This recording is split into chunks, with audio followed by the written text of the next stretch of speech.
Hello everyone, welcome back to my YouTube channel. So tujuan saya membuat video ini untuk memenuhi tugas ujian akhir semester mata kuliah Bahasa dan Sastra Indonesia. Sebelumnya perkenalkan, nama saya Muhammad Rizky dengan NIM 088 dari kelas 4C Program Studi Pendidikan Guru Madrasah Ibtidaiyah. Saya akan membahas mengenai materi dari kelompok 1 sampai kelompok ke-12. So, let's go. Kelompok pertama, deskripsi benda. Kata benda adalah semua kata yang merupakan nama benda, nama diri, atau yang dibendakan atau didamitakan. Contohnya itu seperti pegawai, kursi, kesukaan, kebangsaan. Kata benda juga terdiri dari 3 bagian besar. Yang pertama itu kata benda abstrak. Kata benda abstrak sendiri merupakan kata benda yang menunjuk pada sesuatu benda yang tidak dapat dilihat ataupun diraba. Yang kedua, kata benda konkret. Kata benda konkret ini adalah kata benda yang menunjukkan pada suatu benda yang dapat dilihat ataupun diraba. Yang ketiga yakni ada kata benda yang dibendakan. Kata benda yang ketiga ini adalah kata benda yang terbentuk dari jenis kata lain. Perbedaan antara kata benda konkret dan abstrak itu terletak pada nyata atau tidaknya objek yang digambarkan. Kata benda konkret merujuk pada objek yang dapat diukur dan diamati secara fisik, sedangkan kata benda abstrak tidak memiliki bentuk fisik yang dapat ditangkap dengan panca indera.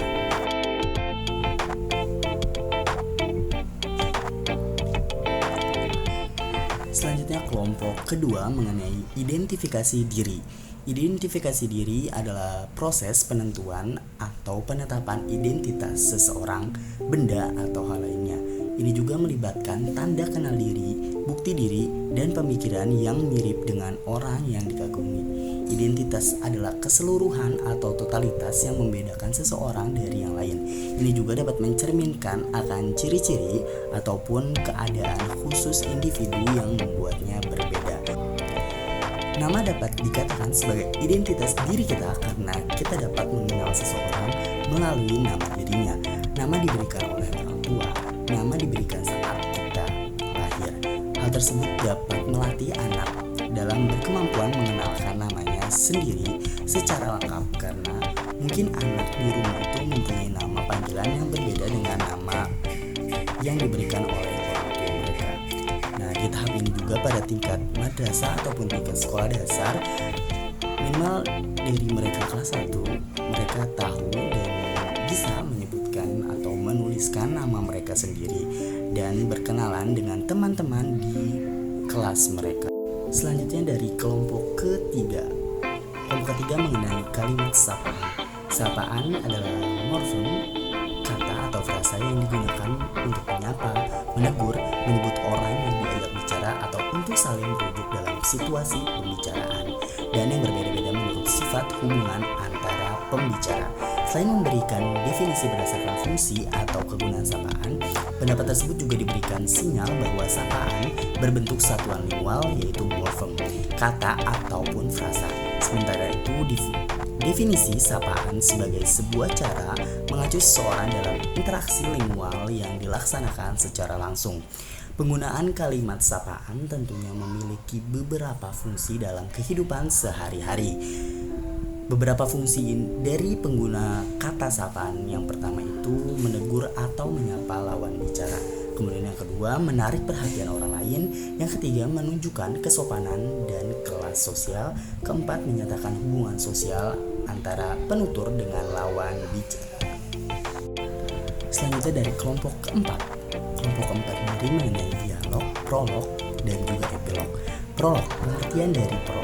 Prolog adalah bagian awal dari sebuah cerita ataupun drama yang digunakan untuk memperkenalkan latar belakang, karakter, dan konflik utama. Prolog juga biasanya terletak sebelum bab utama atau adegan pertama dan memberikan informasi yang penting bagi pemahaman cerita. Kemudian ada fungsi dari prolog. Yang pertama itu membangun latar belakang. Prolog membantu membentuk latar belakang cerita ataupun situasi, serta memberikan informasi yang penting untuk pemahaman konteks. Yang kedua itu memperkenalkan karakter dan juga konflik. Prolog dapat memperkenalkan karakter utama. menunjukkan sifat dan juga motivasi mereka serta menggambarkan konflik yang akan dihadapi. Dan yang ketiga itu memikat perhatian dari audiens. Dengan menyajikan elemen menarik ataupun misteri awal, prolog dapat memikat perhatian audiens dan membuat mereka ingin terus menyimak akan cerita yang ingin disampaikan. Dan yang kedua ini mengenai epilog. Epilog sendiri adalah bagian akhir dari sebuah cerita atau drama yang digunakan untuk memberikan penutup bagi cerita serta merangkum pesan moral ataupun pembelajaran dan memberikan rasa penyelesaian kepada para audiens.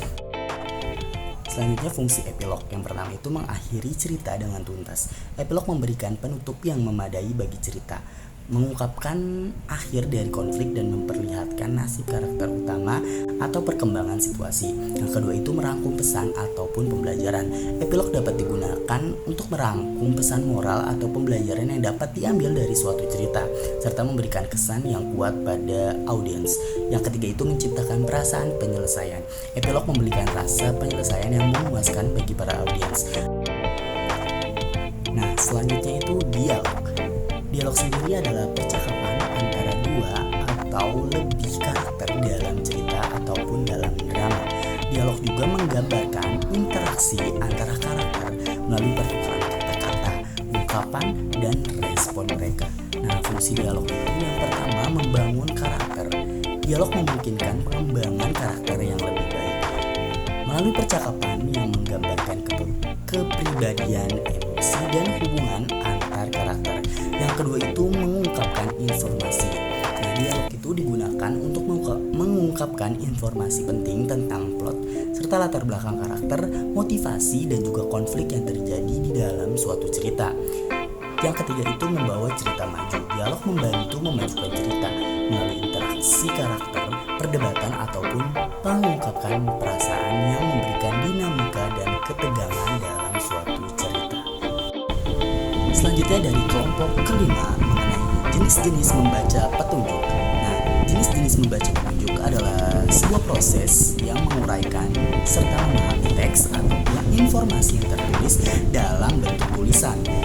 Membaca melibatkan pengenalan huruf, kata, dan kalimat serta pemahaman konteks dan makna yang terkandung dalam teks. Kemudian syarat-syarat menjadi pembaca yang baik itu harus memiliki kemampuan membaca teknis, mampu mengenali huruf, kata, dan kalimat dengan baik, serta memiliki pemahaman tentang tata bahasa dan juga struktur teks, pemahaman bacaan, mampu memahami isi dan makna teks yang dibaca, serta menangkap gagasan utama dan juga menghubungkan informasi antara satu bagian dengan bagian yang lainnya. Selanjutnya itu konsentrasi, mampu fokus dan menghindari gangguan saat membaca sehingga dapat menyerap informasi dengan baik.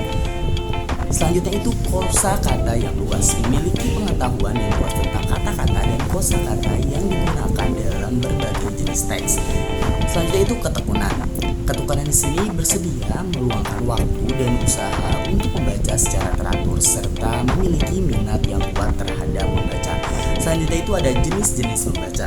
Yang pertama itu membaca fiksi. Membaca fiksi ini membaca cerita ataupun karya sastra yang bersifat imajinatif seperti novel, cerpen, ataupun puisi.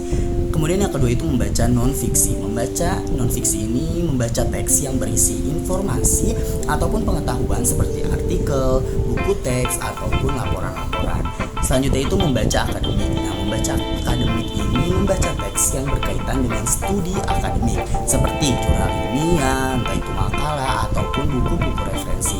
Selanjutnya itu membaca instruksi. Membaca instruksi ini membaca petunjuk ataupun panduan untuk melakukan suatu tugas atau menggunakan suatu produk. Selanjutnya ini membaca berita. Membaca berita di sini membaca artikel ataupun laporan berita untuk mendapatkan informasi terkini tentang peristiwa ataupun topik-topik tertentu. Selanjutnya dari kelompok 6 mengenai tata cara membaca puisi dan juga membaca teks. Nah, puisi sendiri merupakan bentuk karya sastra yang menggunakan bahasa yang kaya secara artistik dan memadukan unsur-unsur seperti ritme, irama, dan keindahan kata-kata. Puisi juga biasanya ditulis dalam bentuk baris-baris teratur dan menggunakan gaya bahasa yang kreatif untuk mengungkapkan perasaan, pemikiran, dan pengalaman secara imajinatif. Kemudian ciri-ciri puisi yang pertama itu penggunaan bahasa yang kreatif. Puisi menggunakan bahasa yang kaya, penuh dengan imajinasi, perumpamaan, metafora, dan simbol-simbol. Kemudian struktur yang teratur. Puisi memiliki struktur yang teratur seperti penggunaan baris-baris, bait-bait, ataupun pola-pola tertentu. Selanjutnya itu kebebasan berekspresi. Puisi juga memberikan kebebasan bagi para penulis untuk mengekspresikan perasaan dan juga pikiran mereka dengan cara yang unik dan juga subjektif. Selanjutnya itu memiliki ritme dan irama. Puisi seringkali memiliki ritme atau aliran yang khas yang dapat menciptakan kesan musikal ataupun menghadirkan efek suara yang indah. Selanjutnya itu penggunaan perangkat stilistika. Puisi juga sering menggunakan perangkat stilistika seperti rima, aliterasi, asonansi, dan repetisi untuk menciptakan keindahan dan juga kesan artistik.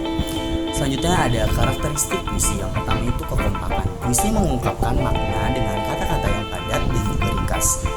Selanjutnya itu ada imajinatif. Puisi juga memanfaatkan imajinasi dan daya khayal untuk menyampaikan pesan ataupun pengalaman. Selanjutnya itu subjektif. Puisi juga mencerminkan perasaan, pemikiran, dan pengalaman subjektif dari seorang penulis. Selanjutnya emosional. Puisi juga mampu menghadirkan dan merangsang emosi pembaca melalui penggunaan bahasa yang kuat dan gambaran yang mendalam dalam suatu puisi. Selanjutnya kelompok ketujuh, menulis tegak bersambung.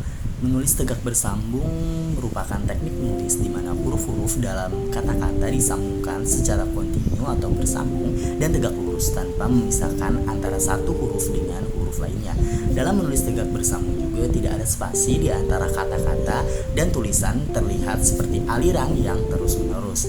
Nah, pengenalan buku hal. Selanjutnya langkah-langkah dalam mengajari menulis tegak bersambung.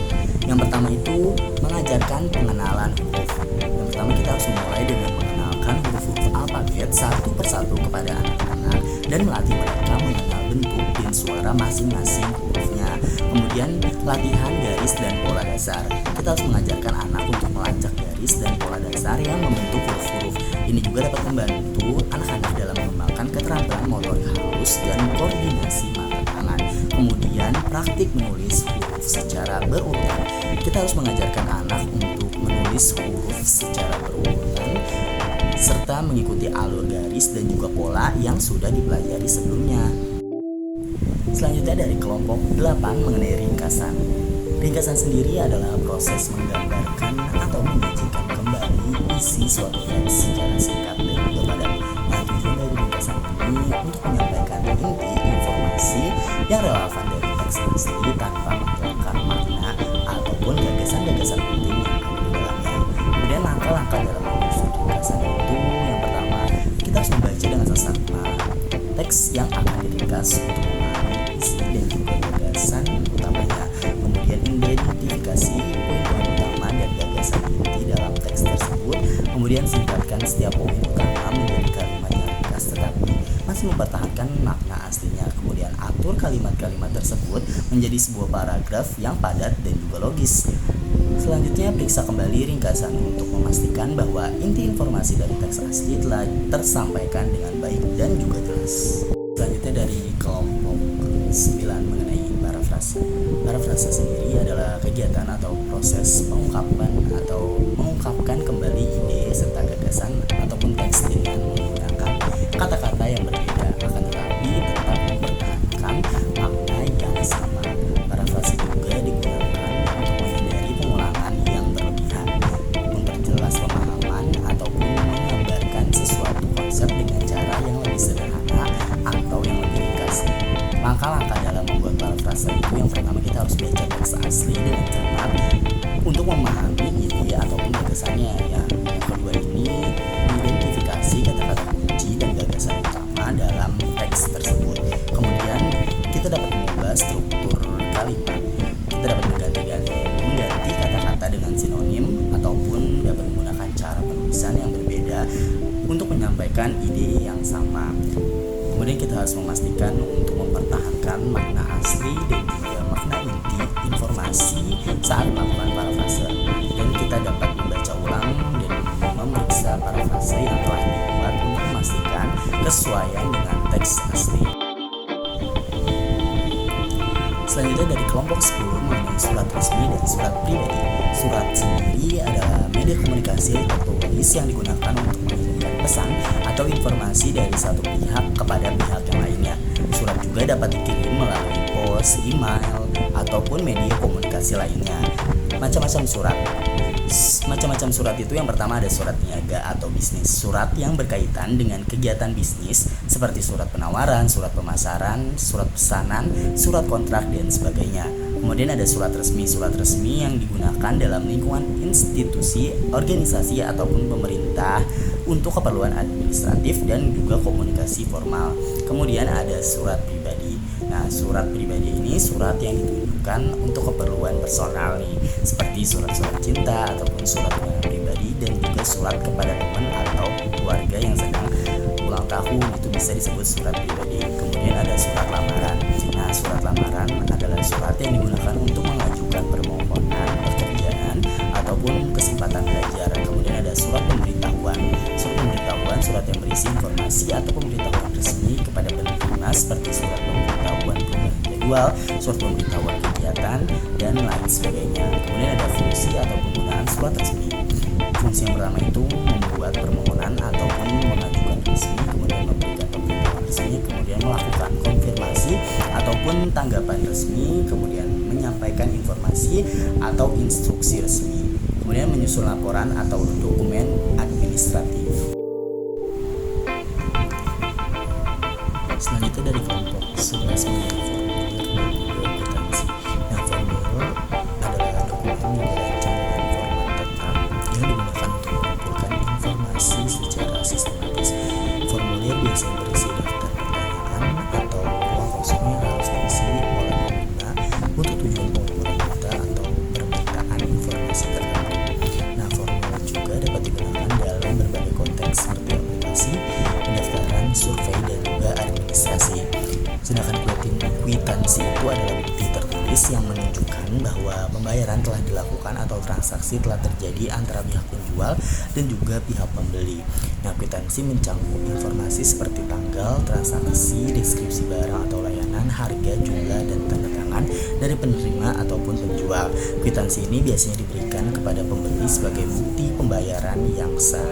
Adapun dari ragam bentuk formulir dan kwitansi ini dapat bervariasi tergantung pada keperluan dan tujuannya. Beberapa ragam bentuk formulir itu meliputi yang pertama itu formulir pendaftaran yang digunakan untuk mengumpulkan informasi pribadi atau data identitas dari individu yang mendaftar untuk suatu keperluan tertentu seperti pendaftaran sekolah, pendaftaran pekerjaan, ataupun pendaftaran suatu acara.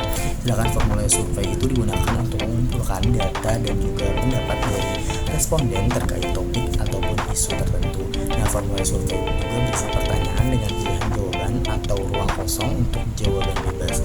Selanjutnya ada formulir pengajuan yang digunakan untuk mengajukan permintaan atau juga pengajuan resmi seperti formulir pengajuan pinjaman, formulir pengajuan izin, atau formulir pengajuan klaim asuransi. Selanjutnya ada dari kelompok ke-12 mengenai naskah pidato.